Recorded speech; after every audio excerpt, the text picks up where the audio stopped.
My pot roast. Normally you don't have to trim it. Is it on? Mm-hmm.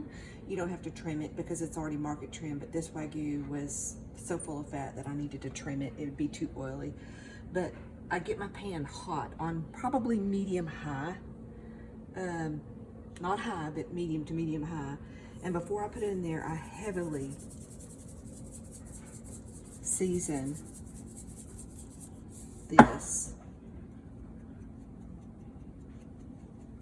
because I like it to have lots of flavor. And I will put a little bit of oil so it doesn't stick.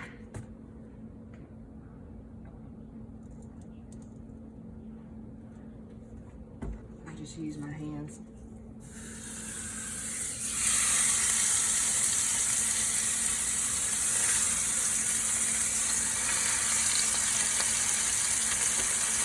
Now,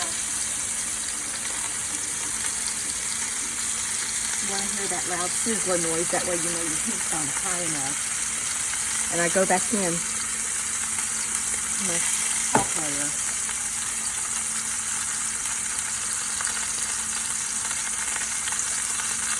And I'm going to leave it in there and not move it around, for probably 4 or 5 minutes.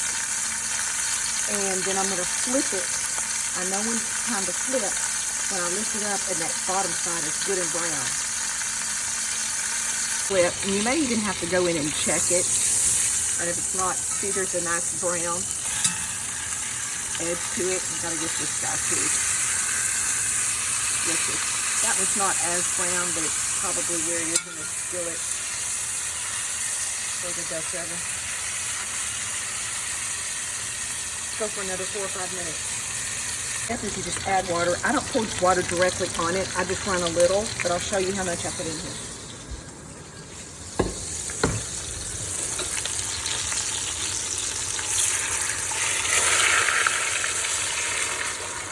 Just to coat the bottom of the pan. I don't want the roast floating in it. I put it back on the heat. And I lower my temperature to about medium, maybe a little bit below medium. Cover it up, and it stays in there till it's tender, about 3 hours. I do it all on the stove top, but you can do it in your oven. But to prevent heating at my house, I do it on the stove top.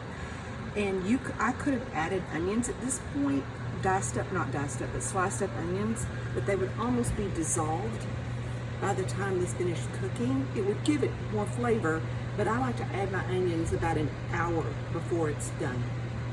Of carrots, and I like them cut like this. You can do them any way you want. And on the really thicker ends, I'll cut those in half because you want them all to cook at the same time. That one's borderline where I've cut one in half, like the base of a thick carrot. Anyway, you get the idea. Also, that's probably a large onion, sliced thick. This is how I know my roast is ready to come out of here. Like pork tender, like that. So I know it's ready to come out of here. It doesn't need to cook longer. So I'm gonna put it, even though the onions and the carrots did not go in here at the same time. See how it's falling apart? I'm just gonna put it all on this plate. If I can get to it. And I'll sift off the fat when it cools. Even the bone's still in there.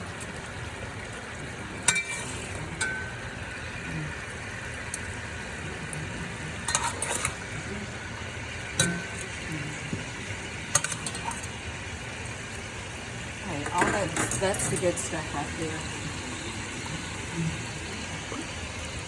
I'm gonna put my onions in here.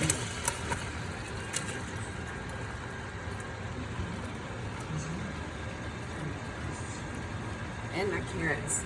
Actually, I love to season each layer of vegetable.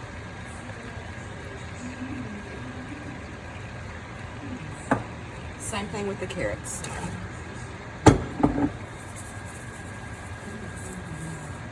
Now, because I let that liquid cook down and didn't add more to it, really and truly for these carrots to cook, I'm gonna add just a little bit more liquid at the very bottom of the pan.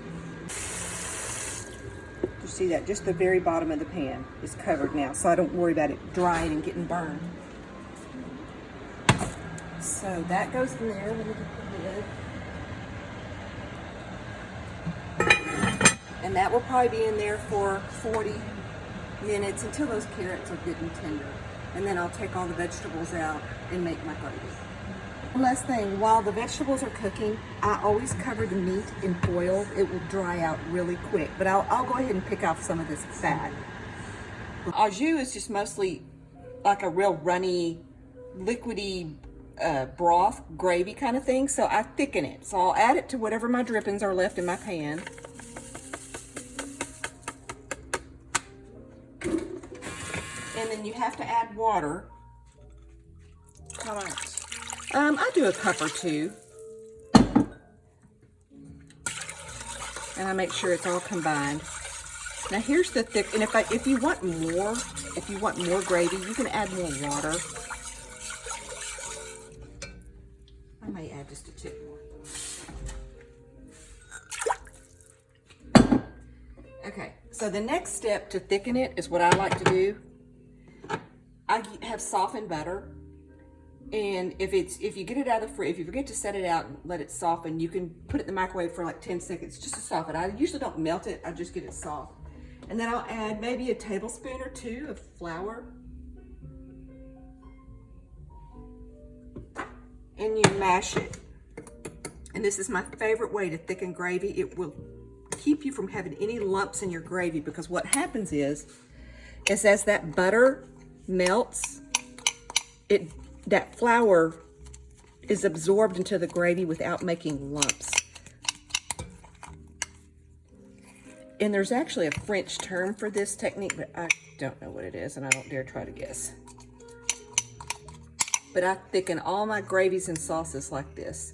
And while this is hot, you kind of bring it in there and just let it melt.